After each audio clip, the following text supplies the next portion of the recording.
মুক্তিযোদ্ধাদের বিরুদ্ধে কথা বলার অধিকার তাদেরকে দিয়েছে। এটা একটা ট্যাকটিস। তার মানে কি মুক্তিযোদ্ধার সন্তান নাতিপুতিরা কেউ মেধাবী না, যত রাজাকারের বাচ্চারা নাতিপুতি হলো মেধাবী, তাই না? চীনের প্রধানমন্ত্রী লি কিয়াংয়ের আমন্ত্রণে গেল সপ্তাহে বেইজিংয়ে 3 দিনের দ্বিপাক্ষিক সফর সেরেছেন প্রধানমন্ত্রী শেখ হাসিনা। সেই সফরের বিস্তারিত তথ্য জাতির সামনে উপস্থাপনে গণভবনে এই সংবাদ সম্মেলনের আয়োজন। সহায়তার কথা উল্লেখ করেন। শুরুতেই লিখিত বক্তব্যে সরকার প্রধান তুলে ধরেন সফরের চুম্বক অংশ, জানান সফল হয়েছে সফর। তারা আমাদের বিরাট অফার দিচ্ছে, এটা ঠিক, কিন্তু নেবার সময় আমাকে এই হিসাবটা করে আমাকে নিতে হবে। এরপর উপস্থিত সাংবাদিকদের বিভিন্ন প্রশ্নের জবাব দেন প্রধানমন্ত্রী। কোটা বিরোধী আন্দোলনের বিষয়ে প্রধানমন্ত্রীর দৃষ্টি আকর্ষণ করা হলে তার সাফ জবাব, আইন সংবিধান না বুঝেই মাঠে নেমেছেন শিক্ষার্থীরা। আমি যখন সরকারে আসি তখন থেকে আমার ইচ্ছে ছিল যে ঠিক আছে, এই যে 30% যদি পূর্ণ না হয় বা 20% যে কোটাটা পূর্ণ না হবে, সেখানে যারা পরবর্তী থাকবে তালিকায় তাদের ভিতর থেকে সেখানে নিয়োগ দেওয়া হবে। সব এলাকা তো সমানভাবে উন্নত না, অনগ্রসর সম্প্রদায়ও আছে। মুক্তিযোদ্ধারা খুব ধরলো, তারা মামলা করলো। মামলা করার পরে কোর্ট, উচ্চ আদালত কোনো রায় দেয় বা কোর্টের যখন কোনো রায় হয়, সাধারণত সেই রায়ের বিরুদ্ধে এক্সিকিউটিভ অথরিটির এখন এই মুহূর্তে তো আমাদের কিছু করার নেই, কারণ কোর্টেই সমাধান করতে হবে। মুক্তিযোদ্ধার বিরুদ্ধে এত ক্ষোভ কেন? আর মুক্তিযোদ্ধাদের বিরুদ্ধে কথা বলার অধিকার তাদেরকে দিয়েছে। কোটা আর মেধা তো এক জিনিস না। তো এইখানে দ্বন্দ্বটা সৃষ্টি করে, এটা একটা ট্যাকটিস। তার মানে কি মুক্তিযোদ্ধার সন্তান নাতিপুতিরা কেউ মেধাবী না, যত রাজাকারের বাচ্চারা নাতিপুতি হলো মেধাবী, তাই না? যারা আন্দোলন করছে তারা তো আইন মানবে না, আদালত মানবে না, সংবিধান কি তারা চেনে না, এটা সরকার কিভাবে চলে এ সম্পর্কে কোনো ধারণাই এদের নাই, কোনো জ্ঞানই নাই।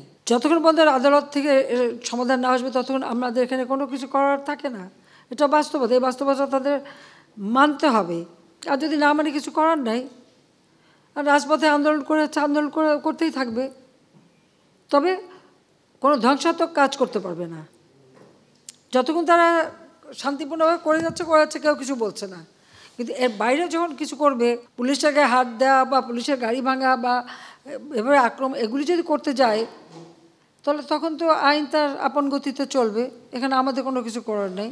সংবাদ সম্মেলনে সাম্প্রতিক ঘটনা হিসেবে ওঠে প্রশ্ন ফাঁস এবং দুর্নীতির ইস্যু।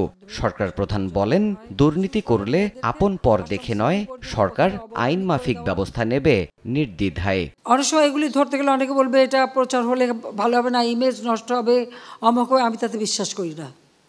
কিসের ইমেজ নষ্ট হবে? অন্যায় বা অবিচার যেটা করবে তাকে আমি ধরবই।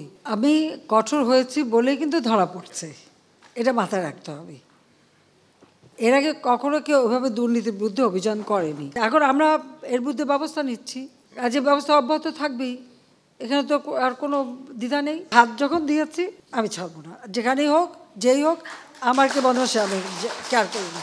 প্রধানমন্ত্রী বলেন, ফাঁস হওয়া প্রশ্নে কারা কারা সরকারি কর্মকর্তা হয়েছেন চিহ্নিত করতে পারলে আইনি ব্যবস্থা নেওয়া হবে তাদের বিরুদ্ধেও। যারা বেনিফিশিয়ারি যদি তাদের খুঁজে বের করা যায় তবে তাদের বিরুদ্ধে ব্যবস্থা নেব না কেন? তাদের তো চাকরি করার কোনো অধিকারই থাকবে না, কিন্তু সেটা খুঁজে দেবে কে? দীর্ঘ 1 ঘন্টারও বেশি সময় ধরে চলা এই সংবাদ সম্মেলনে চীন সফর পরবর্তী তিস্তা প্রকল্পের আপডেট তুলে ধরেন শেখ হাসিনা। তিনি বলেন, প্রকল্পটি ভারতই করবে। তিস্তার পানিটা ইন্ডিয়াই আটকে রেখেছে, কাজী তাদের কাছে আমাদের যদি আদায় করতে হয় তো এই প্রজেক্টের কাজ তাদেরই করা উচিত। তারা প্রজেক্ট করে তখন এটা যা প্রয়োজন তারা দেবে। এটা তো একটা ডিপ্লোম্যাসি।